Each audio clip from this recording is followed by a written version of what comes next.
MotorWeek is made possible by Auto Value and Bumper to Bumper and TireRack.com. All of the gadgets and gizmos being stuffed into high-performance cars these days lead us to the conclusion that many car designers have forgotten the first rule of speed. That rule is more power, less weight.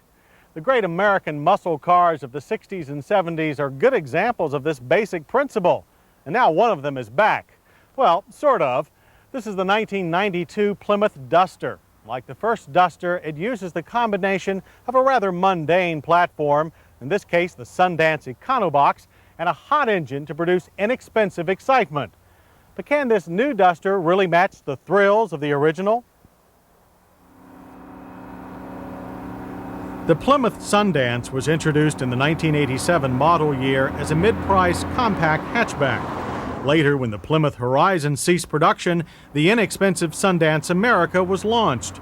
But while most cars in their 6th year of production are in a coast-down mode, Plymouth has no intention of letting dust settle on the Sundance platform. Enter the 1992 Duster, a V6-powered Sundance. Like the original 1970 Plymouth Valiant Duster, the new Sundance base model is intended to bridge the gap between economy cars and performance sedans. But unlike the original Duster Coupe, the new car is available as a 2- or 4-door with hidden hatchback versatility. We sampled both. In keeping with the Duster's intent, it is equipped with performance 15-inch Goodyear Eagle GT Plus 4 tires on cast aluminum wheels. This is the first time the Sundance can be ordered with a V6. Also available on the Dodge Shadow, it's a Mitsubishi-supplied 3-liter multi-port injected unit mated to a 5-speed manual or 4-speed automatic. The Duster's driven by 141 horsepower and 171 pound-feet of torque at the front wheels. That's over 50% more power than the standard Sundance 4-cylinder. It was possible to get several powertrains with the 1970 Duster, including a 340 V8. But even with 2 less cylinders, today's Duster still managed respectable test times. 0 to 60 took 8 seconds, and 16.2 seconds for the quarter-mile run with a final speed of 85 miles per hour.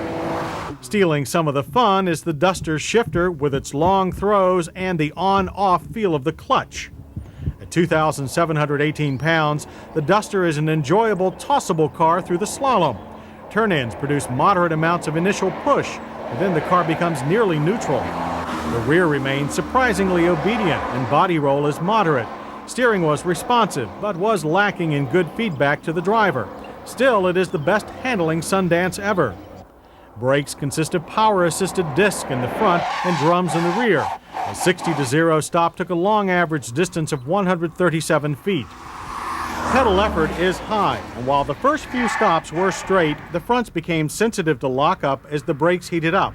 ABS is not available. The Duster's sport suspension is very ordinary, consisting of struts and coil springs in front and trailing arms with a beam axle and coil springs in the rear. Combined with the Duster's short 97-inch wheelbase, the combination delivers a capable but somewhat choppy ride. EPA fuel estimates are 20 city and 28 highway. Our combined test loop returned a fine 25 miles per gallon. Inside, the roomy Duster looks purposeful but restrained. Unfortunately, the plastics and vinyl are rather dull looking. Gauges are clearly visible through the airbag-equipped steering wheel. Unlike many small car seats, the Duster's buckets are thickly padded and supportive. Controls are manual. Heat and air conditioning controls are standard Chrysler, well-marked and efficient. The optional deluxe AM/FM cassette stereo is set a bit low, but controls have been improved to simplify use. Sound quality from the 4-speaker system is quite impressive. Getting into the rear seats of the 4-door is easy, while the 2-door requires a squeeze.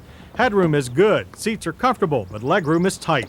The seat backs in both models fold for additional storage, which really makes the Duster an amazingly useful vehicle even with a high trunk liftover.